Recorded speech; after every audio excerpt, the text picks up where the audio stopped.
hello Galactic family. There is a big difference between the reality of today and the reality of ancient Egypt.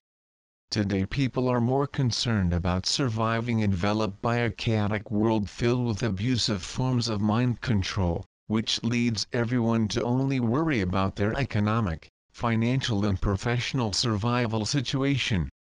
Nowadays people desperately need the financial resources to survive. Without the money, which for the overwhelming majority comes through paid work, which is increasingly scarce around the planet, no one can live worthily. Families are broken down, homes are broken, family heads see their lives thrown into the gutter, and there is total lack of hope. These are the present days. In ancient Egypt, everyone also needed the financial resources to survive, but the main difference is that there was not as much psychological and mental pressure on people as we do today. Citizens were mostly dependent on work-oriented activities required to maintain the governmental structure moved by the pharaoh.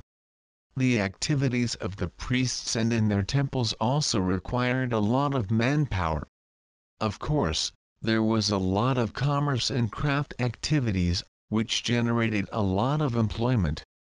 The different pay grades were almost the same as today.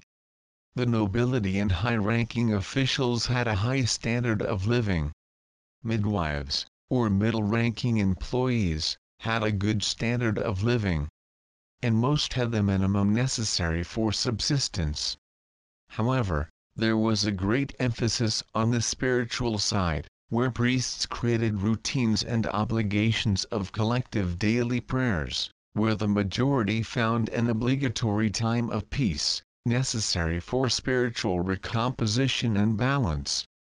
Practically, life in ancient Egypt and nowadays differed in time devoted to the pursuit of balance, which before, even a little forced, brought relief, and today where no one has time even to take a deeper breath. Of course there are immense technological differences, but there is also much knowledge of the spiritual practices that were known to all and practiced by the majority in ancient Egypt, knowledge that today is available only to a few initiates and by those who work for its ascent, reading messages for example.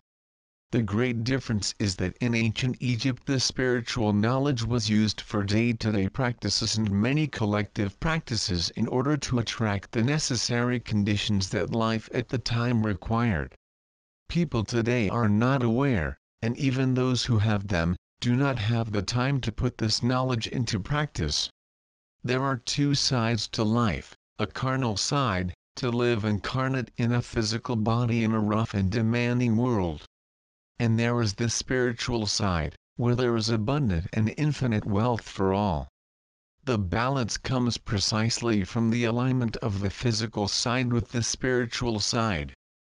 This is what the ascended masters, the angels, the archangels have been trying to show everyone through the various canalizations made around the planet. Today I see many comrades of old fighting hard to survive in the body, in this hostile environment that exists today in the diverse societies of the planet. I see a lot of pain and sorrow, but I see that they have vague recollection of a solution, that there is a way to find the balance needed to complete their missions on the planet. I also see much hope in these suffering hearts. Often tears flow from my eyes because of the impossibility of being able to show them the way to the exit from suffering. For each one must find this path by itself. I pray constantly to the universal Creator to bless and enlighten your ways, for I know the difficulty and the suffering that comes from this experience blessed in the physical body. What fuels my heart is to see that the light that dwells in each one's heart is becoming more and more inflamed, and I know that soon this light will remove the fog that covers his eyes. And then, once again, we can see and exchange our love and love as we become one, even though one is on the physical side of the earth and one on the spiritual side, but together again. As our beloved divine messenger Akhenaton taught us in one of his passages on earth, that man had to learn to radiate his own light and love, his own sun, which burns within his heart. This is the way.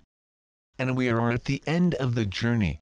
I am Mona, from beautiful Egypt, and I am grateful for the opportunity to once again leave a message for everyone.